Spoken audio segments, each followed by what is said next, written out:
Ladies and gentlemen, hello and welcome again to another episode of Booking a Better Wrestler. My name is Paul Laporte, and you are listening to the show where we take a look at one single wrestler that the WWE has misused or misbooked in some way, and try and figure out if we can do anything better with them. Previous episodes we've gone over Adam Rose and Curtis Axel, and today we're going to be, we're going to be looking, oh boy, okay, I can do this. Okay, today's episode, we're going to be looking at Eva Marie. This is, when I started doing this, she was one of the people I had in mind for this show, but now that it's time to do it, I am very nervous. Now, as per the rules of the show, I can't just say, fire her.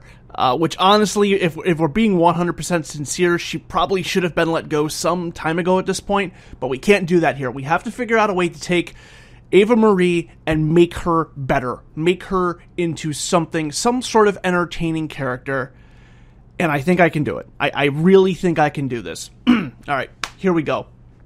First of all, before I get things started, I need to preface all of this with the fact that if any of this is going to work, Eva Marie is going to need to work her ass off in the Performance Center. I mean, she is going to need to be there day and night.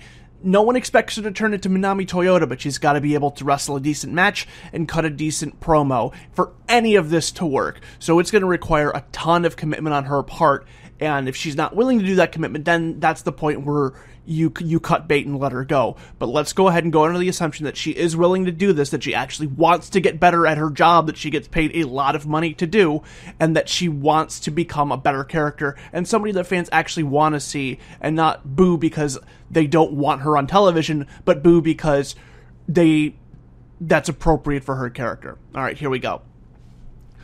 So we're going to start things off with Eva Marie taking on a debuting WWE women's wrestler in Athena. Athena was signed some time ago by WWE. She's made appearances at NXT tapings, but never actually made TV. She's going to wrestle her first match against Eva Marie, and she's going to kick her ass. She is going to beat Eva Marie very handily.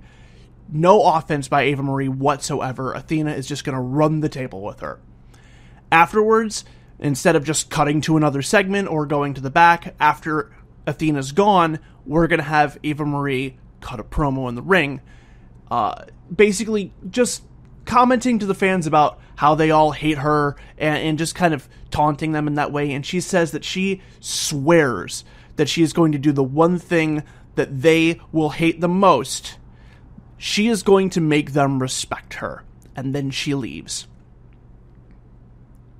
Following week, she comes out and she starts the Eva Marie Open Challenge. This is going to work very similar to John Cena's Open Challenge, except it's going to work in reverse in that she's going to lose every time. She's going to lose to people like Blue Pants, Billie Kay. Oh god, who's the other Australian girl? But you get the idea. Anybody and everybody.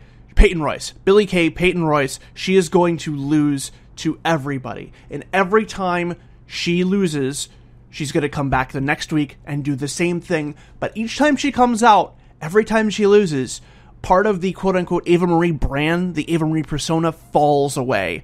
She comes out to the ring and she's not wearing her big fancy red robe anymore, and she doesn't have the lights the next week, and then the next week she has less makeup, and then after the next set of tapings she goes back to her natural hair color, and then she kind of ends it all by just taking her hair and cutting it short because maybe she lost a match by somebody pulling her hair and now it's getting in her way and she doesn't want to deal with it anymore. And we just start to see the Eva Marie character just break apart because she is becoming less and less concerned with being pretty and with being a star, and more concerned with wrestling and being a good wrestler.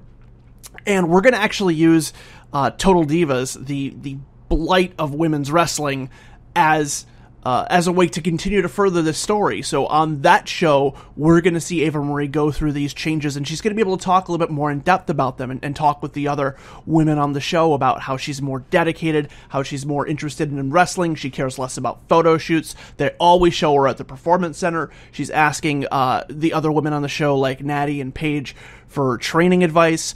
She's working with Sarah Amato, and they start, her segments of Total Divas really just kind of become almost like a mini version of Breaking Ground, and it shows her transforming from this woman who seemingly cares nothing about wrestling to a woman who is completely and utterly obsessed with it.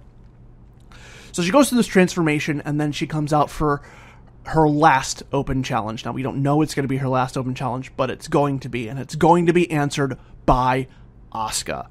Asuka's going to come out, and Asuka is going to obliterate her. I mean, Athena beat her handily. Asuka is going to torture this poor woman. She is going to just kick her, stretch her every time Eva Marie goes to submit. Asuka's going to break the hold. Every time she goes for a pin, she's going to pull Eva Marie up. This is going to be like 15 minutes of just Asuka murdering this woman. And then she finally puts her out of her misery, starts to go to the back, and then you hear through the PA system, Eva Marie's on the mic, and she is begging Asuka to come back for more. Is that all you've got, Asuka? Is that all you can do to me? I'm not dead yet. I want more. Come back here.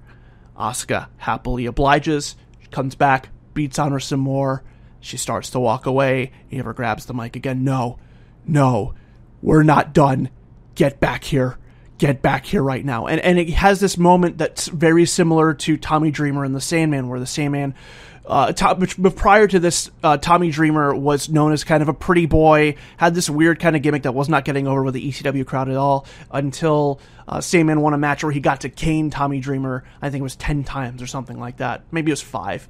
And every time he did it, Tommy Dreamer would just egg him on and beg for more, and then it got the crowd to kind of respect him as this tough guy who was willing to take an ass-kicking despite being very clearly outmatched. We're going to do a similar thing with Eva Marie. Crowd probably isn't going to appreciate it quite as much, at least not yet, but that's where we're going to go with this. Eva Marie is going to just egg Asuka on into just obliterating her, into the point where she has to be helped out. Not stretchered out, that's a bit much, but she has to be walked out. Maybe they bring a stretcher out and they try and get her to, but she refuses medical attention and walks to the back, maybe with the assistance of 1 or 2 people.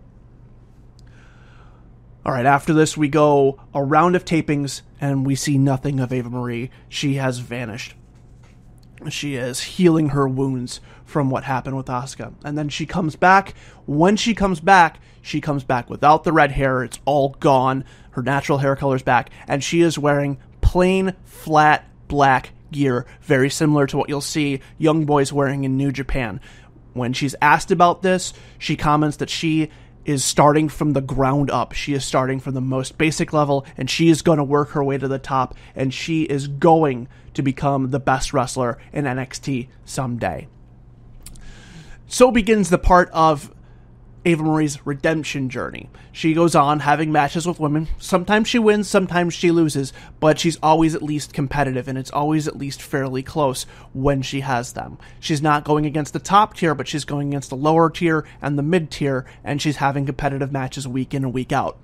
This goes on for 3 months. I know it's a long build for NXT, and they usually wrap their stuff up in 3 months, and this storyline will have been going on for some time, but I think it's important that we have this going on, and every time she has a match, she goes out, she wrestles, she goes to the back. She's not interested in doing anything else. She just wants to fight. Finally, she manages to rack up enough of a winning streak that she gets a title shot. She earns this title shot, really earns it. Not like it was the last time where she got handed to it by the offices, but she really earns this title shot. And she is going to be taking on the new NXT Women's Champion, Asuka. This match is going to be at the whatever the most recent TakeOver special is. And there's going to be a big build-up, and obviously they're going to comment on how badly Asuka beat her last time, and Asuka is more than willing to put that beating on her again, and she will be very happy with making sure that Eva Marie knows exactly where she stands, and if she has to put Eva Marie out of wrestling forever, she'll be happy to do it. And you can convey this in whatever way. Maybe Asuka's still not good enough at promos at this point to get that across verbally, but she's very good with her body language. She'll be able to convey that message, and the announcers will be able to convey it for her if they want to go that route.